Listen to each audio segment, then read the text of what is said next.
No inciso 7º, o juiz tem o direito de determinar que as partes compareçam em juízo para inquiri-las. O juiz tem sempre a alternativa de que, quando haja dúvida sobre algum tipo de fato, o juiz, portanto, tem a alternativa de chamar, de impor o comparecimento das partes para que possa interrogá-las. Esse interrogatório, nós vamos ver no terceiro ano, ele não tem a função de impor uma confissão ficta, ou seja, a parte não será punida com a confissão por não ir, que é a chamada confissão ficta, né? Aquela confissão por não falar. Não há essa pena aqui, mas é um atributo do juiz o direito de chamar as partes sempre que ele entender que elas devam ser ouvidas. No inciso 9º, é direito do juiz determinar o suprimento de pressupostos processuais e o saneamento de outros vícios. Veja, o juiz ele deve sempre entender que o fim do processo civil é a decisão de mérito. Para isso que se ajuiza ações, para que o Poder Judiciário promova decisões de mérito que tenham a função de impor a paz e a segurança jurídica. Portanto, se há vícios, lembram no primeiro semestre dos pressupostos processuais e dos pressupostos da ação, que são aqueles degraus que a gente tem que subir para alcançar a adesão de mérito? O juiz tem o dever de, verificando que há vícios, que há defeitos, que são sanáveis, corrigíveis, o juiz deve ou saná-los ou determinar que a parte faça a correção desses vícios para que o processo fique absolutamente íntegro, rígido, para que possa dar-se a decisão de mérito final.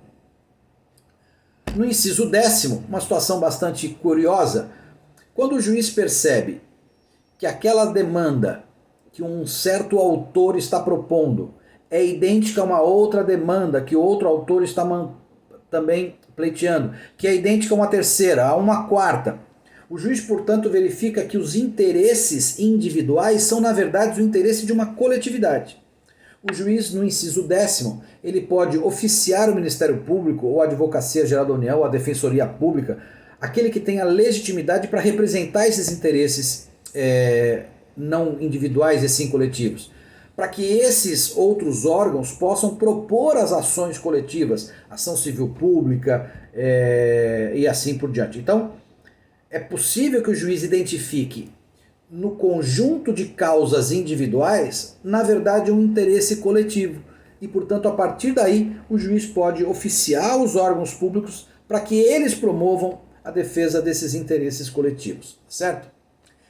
No artigo 140, uma outra obrigação do juiz. O 140 diz que o juiz não se exime de decidir sobre alegação de lacuna ou obscuridade. O juiz tem que decidir. Todo fato levado ao juízo tem que ter uma resposta de mérito, óbvio, preenchidos os requisitos da ação. O juiz não pode não dar a sentença por ausência de norma objetiva, por ausência de lei que trate da questão, porque o juiz sempre poderá julgar a causa, nos termos do artigo 8 do CPC, de acordo com o interesse comum, a equidade, levando em conta os interesses da sociedade, os princípios gerais de direito. Portanto, o juiz deve dar a uma causa uma decisão adequada usando todos esses mecanismos de integração da norma jurídica.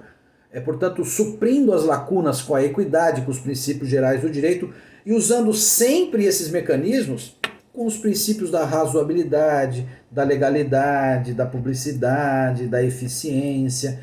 Então, o juiz sempre dará uma decisão ou sempre buscará uma decisão de mérito, ainda que não haja uma previsão objetiva para que se julgue aquele caso.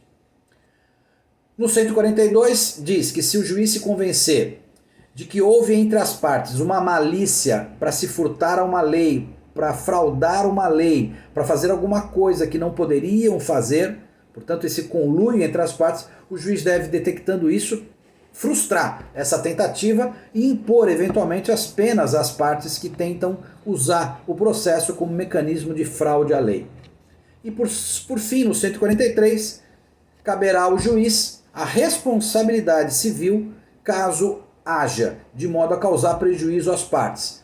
Ou, portanto, o juiz pagará perdas e danos, o Estado será condenado e o juiz regressivamente será obrigado a pagar perdas e danos quando proceder sempre com dolo ou fraude na condução do processo, ou quando retardar, se omitir, recusar a tomar uma atitude que ele deveria tomar de ofício ou que ele deveria tomar a requerimento da parte, se a parte requerer e ele por 10 dias ficar omisso, e essa omissão causar prejuízo. Ele, portanto, responderá pelas perdas e danos. Tá bom? Um abraço, gente!